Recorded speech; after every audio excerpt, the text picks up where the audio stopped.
نہیں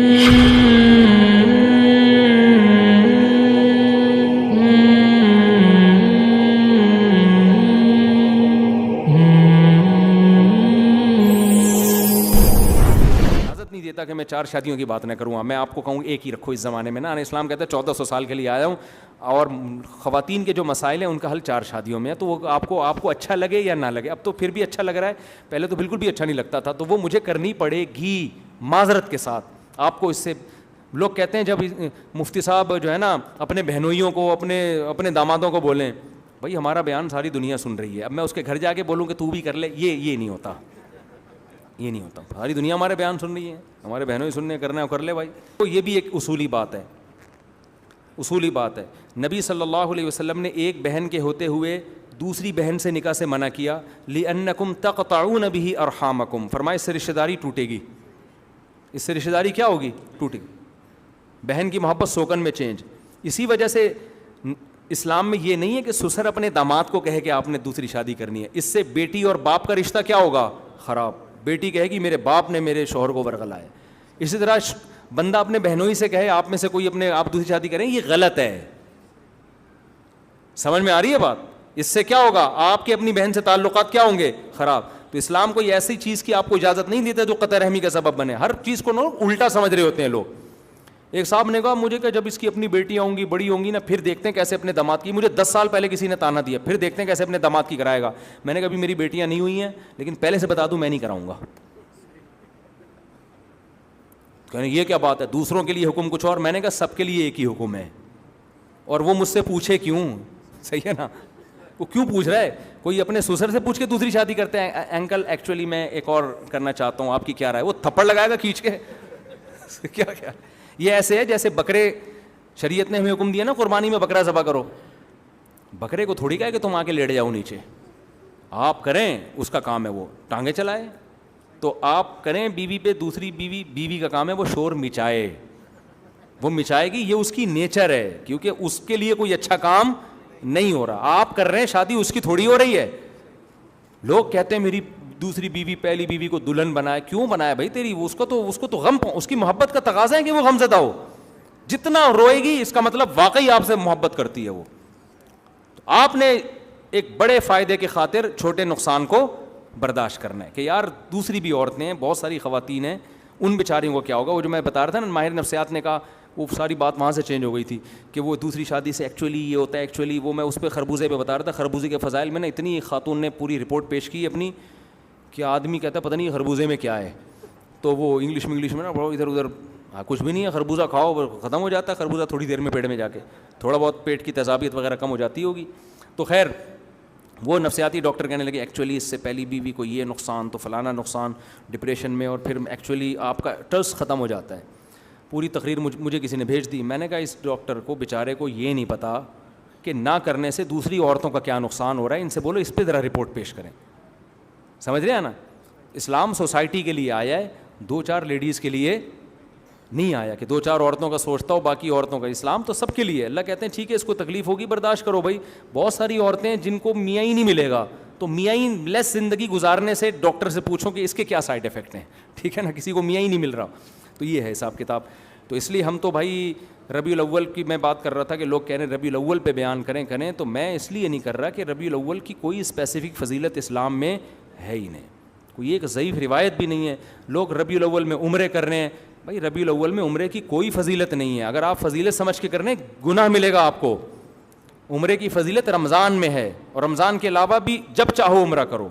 اگر خاص زیادہ ثواب حاصل کرنے کے لیے عمرہ کرنا ہے تو کب کرو, رمضان میں کر لو. نارمل عمرہ کرنا ہے تو محرم میں, سفر میں, ربیع الاول میں, جب چاہو کرو. اتنا رش ہوتا ہے ربیع الاول میں مسجد نبوی میں.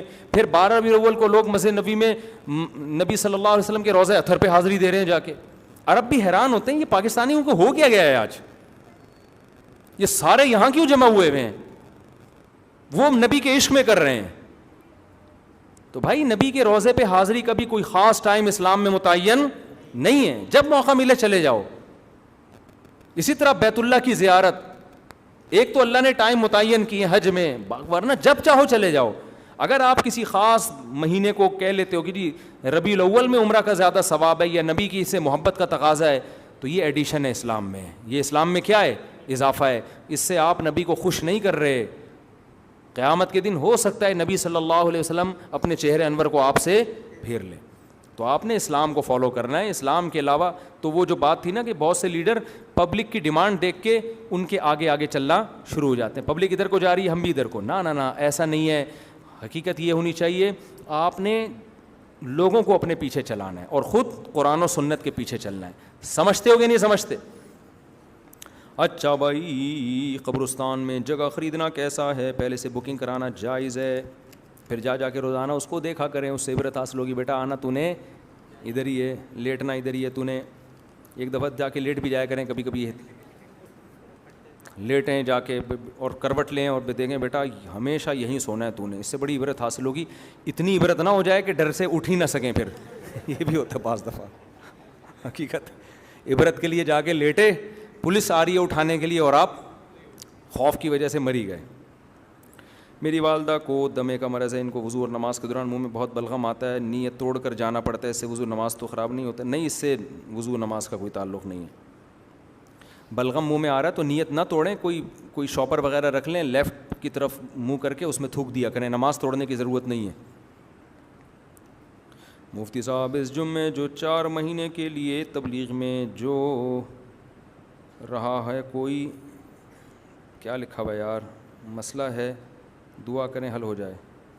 پتہ نہیں کیا لکھا, خیر دل سے دعا ہے آپ کے تمام مسائل حل ہو جائیں.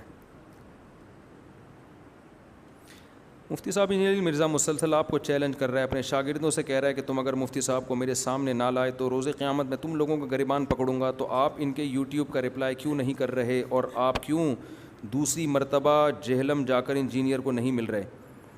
میں نے تو یہ ٹاپک چھوڑ دیا, لیکن یہ اتنا سوال کا جواب دینا ضروری ہے. میں نہیں کرتا آج کل تبصرہ نا, کیونکہ موقع مل جاتا ہے ان کو, پھر وہاں سے ہم تو وہی بات ہے کہ پبلک جدھر ہم کو لے جانا چاہے یا انجینئر صاحب ہم کو جدھر لے جانا چاہے, ہم تھوڑی وہاں جائیں گے. ہم تو سمجھیں گے لوگوں کی جس چیز کی ضرورت ہے ہم اس پر بات کریں گے نا. تو انجینئر صاحب کے ساتھ جب جہلم والا معاملہ ہوا نا, وہ بھی انہی کی دعوت پہ گیا, وہ مارکیٹ سے شارٹ ہو گئے اور انہوں نے الزامات لگائے کہ اسٹیبلشمنٹ نے اجازت نہیں دی تھی. اگر اسٹیبلشمنٹ کی طرف سے پابندی ہوتی تو ہمارا نمبر آن تھا نا, وہ ہم سے رابطہ کرتے اور مانا پابندی لگا دیتے, ان کو اریسٹ کر لیتے. تو سب چیزیں غلط ثابت ہوئی ہیں, 2 اور 2 4 کی طرح, کہ ان کا مقصد یہ سامنے فیس کرنا ہی نہیں تھا. لہٰذا انہوں نے کہا کہ انتظامیہ کی طرف سے پابندی اور فلانی پابندی اور ڈمکانی پابندی. پابندی تھی تو آپ نے بلایا کیوں؟ اول تو تھی بھی نہیں. اگر ہوتی تو ہمارا نمائندے کو پکڑتی نا انتظامیہ مینجمنٹ, کہ آپ نے کیوں چیلنج کیا, آپ کیوں مناظرہ کر رہے ہیں. ان کا نمبر کھلا رہا ہے, ساری دنیا رابطہ کرتی رہی ہے, انہی کا فون کا ہم انتظار کرتے رہے. دوسرا پھر انہوں نے آن لائن مناظرے کا چیلنج کیا, اس کا بھی میں نے پازیٹیو رپلائی کیا کہ میں بالکل تیار ہوں. بات چیت کا اصول یہ ہے کہ پہلے دعویٰ متعین کیا جاتا ہے. آپ کہہ سکتے ہو آن لائن آ جاتے پھر یہ بات کر لیتے, پھر بات نہیں ہوتی, پھر مرغوں کی طرح لڑائی شروع ہو جاتی ہے. سمجھ رہے ہیں نا؟ تو جس نے بھی ڈیبیٹ کرنی ہوتی ہے وہ اسی طرح انداز اختیار کرتا ہے جو میں نے اختیار کیا. جس نے نہیں کرنی ہوتی وہ اسی طرح ہوائی فائرنگ کر رہا ہوتا ہے, آ جاؤ اسی منگول ہاں, ہم منگول ہیں, تم آ جاؤ, دھاڑ تھلے, پتہ نہیں کیا کیا الفاظ انہوں نے استعمال کیے ہیں. وہ چلا بھی دینا کلپ اس کے ساتھ نا, دھاڑ تھلے اور منگولاں اور کیوں نہیں آتے, یہ اس کی علامت ہے آپ نہیں بیٹھنا چاہتے. میں چونکہ بیٹھنا چاہتا تھا آن لائن, پازیٹیو رسپانس دیا کہ ٹھیک ہے میں تیار ہوں. تو المحنت پہ آپ نے کہا, تو المحنت کے عقیدے کے بارے میں آپ ذرا ڈیفائن کر دیں کہ یہ عقیدے غلط ہیں تو صحیح عقیدہ کیا ہے, اور یہ عقیدے قرآن و حدیث کے خلاف ہیں, بس اتنا بتا دیں. تو دلیل ہم آپ سے اس وقت مانگیں بھائی کون سی حدیث کے خلاف ہیں. تو بالکل واضح بات تھی, کیونکہ آن لائن آمنے سامنے بیٹھ کے دعویٰ طے نہیں ہوتا, پھر تو ادھر ادھر کی شروع ہو جائے گی, کوئی کسی جگہ ٹکیں گے ہی نہیں ہم. تو یہ 2-4 ٹاپک ہیں, ان میں آپ اپنا دعویٰ ریکارڈ کروا دیں, میں اپنا دعویٰ ریکارڈ کروا دوں گا, اور آپ کے پاس 1 ہفتے کا ٹائم ہے, یہ بھی میں نے دیا. جس نے نہیں بیٹھنا ہوتا وہ ہمیشہ قیامت تک کا ٹائم دیتا ہے, خوب سمجھ لو, یہ اس کی علامت ہوتی ہے نہیں بیٹھنا, کیونکہ قیامت تک کا ٹائم کسی کے پاس بھی نہیں ہوتا, بیسیوں مصروفیتیں ہوتی ہیں. میں نے کبھی بھی قیامت تک کا ٹائم نہیں دیا, کیونکہ میں بزی آدمی ہوں, میرے دنیا میں بہت سارے کام ہیں, ایک تو بہت اہم کام ہے آپ سب کو پتہ ہے. تو ہمیشہ ایک ٹائم دیا جاتا ہے کہ بھئی اتنا ٹائم ہے, اس کے اندر ایسا نہ ہو میں مصروف ہو جاؤں, پھر آپ کا رپلائی آئے اور میں تیار نہ ہوں تو آپ پروپیگنڈا کریں گے یار بھاگ گیا دیکھو. تو میں اس لیے 1 ہفتے کا ٹائم دیا کہ میں 1 ہفتہ آپ آن لائن رسپانس دے دیں مجھے, 1 ہفتے کا ٹائم ہے. آپ پہلے تو جہلم میں تو 48 گھنٹے کا دیا تھا, یہاں میں نے 1 ہفتے کا ٹائم دیا آن لائن میں, کہ آپ ایک پازیٹیو رسپانس دے دیں کہ یہ میرا دعویٰ ہے, لوگ کہہ رہے ہیں کہ یہ تو دعوے پہلے ریکارڈ کروا چکے ہیں. بھائی ایسے بہت ساری چیزیں ریکارڈ کروا چکے ہیں. میں کہوں گا یہ دعویٰ ہے, وہ دوسرا کلپ لے آ کے نہیں میرا تو یہ دعویٰ ہے, تو اب ریکارڈ کروائیں اس عنوان سے کہ یہ مناظرے کے لیے میرا دعویٰ ہے, تاکہ اس سے آپ ہٹنے کی کوشش نہ کریں. تو یہ سب چیزیں میں رپلائی دے چکا ہوں, اس پہ میرا یوٹیوب پہ پورا وہ رپلائی موجود ہے. اس کے بعد ان کا رپلائی نہیں آیا. رپلائی یہ آیا, آ جاؤ, کیوں نہیں آ رہے, آ جاؤ, کیوں نہیں آ رہے, بھاگ گئے, دیکھا ہم کہہ رہے تھے بھاگ گیا. بھائی یہ بیوقوف لوگ ان چیزوں سے بیوقوف بنتے ہیں, کوئی بھی سمجھدار آدمی ان چیزوں سے بیوقوف نہیں بنتا. تو جہلم میں جب بلایا ہم نے وہاں بھی پازیٹیو رسپانس دیا, آن لائن میں بھی ہم نے پازیٹیو رسپانس دیا. اب اگر وہ کہتے ہیں کہ میں دعویٰ ریکارڈ کروا لوں, 1 ہفتے کا ٹائم بہت ہوتا ہے. اب اگر آپ نے دوبارہ سے ریکارڈ کروایا تو میں اس کا پابند نہیں ہوں کہ پھر میں رپلائی دوں. میرے دنیا میں بہت سارے غم ہیں, ٹھیک ہے نا, صرف یہی ایک غم نہیں ہے کہ میں انجینئرنگ کو لے کے بیٹھا رہوں. آپ کا تو ایک ہی غم ہے, وہ ایسا ہے تو فلانا ایسا ہے تو وہ ڈمکانا ایسا ہے تو وہ ایسا, ایسی منگول. ہاں اب ایک نئی معلومات میں ہمیں اضافہ ہوا کہ آپ ماشاءاللہ منگولیوں سے, آپ کا منگولوں سے, تو اس مناظرے کا منگول سے کیا تعلق تھا یار؟ وہ جو آپ نے جواب دیکھا ہے, کیا جواب آیا؟ میں نے ریکارڈ کروایا, میں تیار ہوں دعویٰ ریکارڈ کروا دیں. اسی منگولاں, دھاڑ تھلے, یہ لفظ میں نے پنجابی میں بھی پہلی دفعہ سنا ہے, دھاڑ تھلے. میں لوگوں سے پوچھ رہا تھا یار اس کا مطلب کیا ہے دھاڑ تھلے, ایسا نہ اس کا مطلب ہو یہ میرا دعویٰ ہے. پھر بعد میں کیا میں نے پنجابی میں دعویٰ ریکارڈ کروایا, آپ نے سنا ہی نہیں. تو میں دھاڑ تھلے پوچھ رہا تھا نا, یہ میرا بانجا, میں نے کہا دھاڑ تھلے بھائی پوچھ یار, دھاڑ تھلے کیا ہوتا ہے, اسی منگولاں کیا ہوتا ہے, اس کا ہو سکتا ہے یہ دعویٰ ریکارڈ ہو رہا ہو. وہ کلپ بھی چلا دینا تاکہ لوگوں کو پتہ چلے کہ ان کا یہ جواب آیا. میں نے کہا بھائی یہ بندہ بیٹھنا ہی نہیں چاہتا. تو پھر لوگوں نے مجھے کہا اب آپ اس کے خلاف کلپ ریکارڈ کروائیں, بھاگ گیا. میں نے کہا یار ان کے پاس اور کوئی غم نہیں ہے, ہمارے بہت سارے غم ہیں. ہم نے قوم کو ان چیزوں میں نہیں الجھانا, جس کو شوق ہے وہ مرے جائے یار, جائے جہنم میں, ہمیں کیا کرنا ہے. تو پازیٹیو کام ہم کرنا چاہتے ہیں. ہمارا ابھی وہ آئے ہوئے تو وہ بیٹھے ہوئے وہاں, انہوں نے کہا یوٹیوب پہ آپ کا ایک پازیٹیو وہ ہے کہ ایک اچھا وہ دنیا میں ایک امیج اب تک الحمدللہ امیج ایک اس میں پازیٹیوٹی کا ریشو زیادہ ہے. تو میں اگر وہی دھاڑ تھلے شروع کر دوں, منگول اور میں پٹھان, میں نے کہا کہ اگر وہ کہے میں منگول ہوں, میں کہوں میں پٹھان ہوں یا میں مہاجر ہوں, تو پھر اب پٹھان اور منگولوں کی لڑائی شروع ہو جائے گی, پٹھان زیادہ بہادر ہوتے ہیں یا منگول زیادہ بہادر ہوتے ہیں. کیا فضول قسم کی باتیں. اور دھاڑ تھلے کی اپوزٹ, دھاڑ تھلے ابھی تک مجھے نہیں, اللہ کی قسم نہیں پتہ کہتے کس کو ہیں. اب دیکھ کے بتا دینا دھاڑ تھلے کا کیا مطلب ہے. دھاڑ تھلے کسے کہتے ہیں؟ چلو وہ جو مرضی کریں, ہمیں کیا ہے, وہ ان کا مسئلہ ہے. تو ہمیں کسی کی ذات سے نہ کوئی بیر ہے بھائی, ہمیں نہ کوئی نفرت ہے. ہمیں تو مناظرے کا دیا تھا, انہوں نے نہیں گیا. آن لائن کا بھی ہم نے, تو اب ان کے جو فینس کہہ رہے ہیں مجھ سے آپ آن لائن سے بھاگ گئے, تو خدا کا خوف کرو یار, خدا کا خوف کرو. یہ نہ کہو کہ بھاگ گئے. میں تو نہیں کہہ رہا کہ انجینئر بھاگ گیا, وہ تو جب کوئی پرچی آتی ہے تو میں جواب ریکارڈ کروا دیتا ہوں. مجھے پروپیگنڈا کرنا ہوتا ہے, میں پہلے جب جہلم سے آیا تو دبا کے یہی ٹاپک میں پورے سال لے کے چلتا. ہم نے آتے ہی فائلیں لپیٹ دی تھیں کہ کوئی دوسرا کام لو, اور بھی غم ہے زمانے میں محبت کے سوا. اچھا بھائی دھاڑ تھلے